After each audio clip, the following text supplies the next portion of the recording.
So when I first got signed, man, it was kind of crazy how it happened, man. I was coming out of the Piggly Wiggly, right? I had just brought me some ham hocks, some collard greens, some noodles for the mac and cheese, all that. Cause I was finna cook some dinner. You know what I'm saying? Cause I had about 7, 8 kids at the time, and I ain't really had no support. And I had custody of them. I had full custody of them because their mama was strung out on drugs and all that.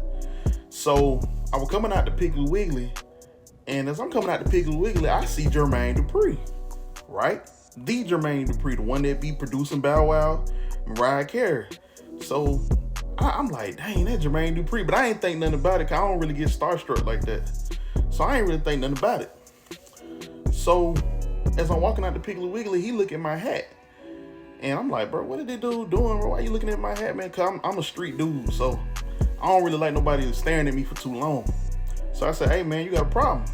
He said, nah, man, I ain't got no problem. You know how Jermaine Dupri talk, you know what I'm saying? And he looked at my hat. He said, hey, man, I love that hat, man. You a fan of the Atlanta Hawks? I said, of course I'm a fan of the Atlanta Hawks, bro. I love Dominique Wilkins. Because at that time, man, Dominique Wilkins was really fire. You know what I'm saying? He was fire. So long story short, he was like, man, you rap? I said, nah, man, I don't rap. You know what I'm saying? I'm a 9-to-5 blue collar worker. You know what I'm saying? At the time, I was working for the steel mill. So I ain't really had time to really dig into my artistic side. You know what I mean?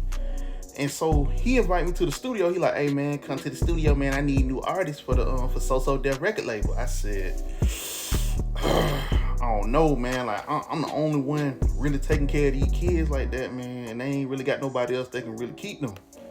So, you know, but you know, at the end of the day, I said, okay, this Jermaine Dupri. I said, I gotta make something happen.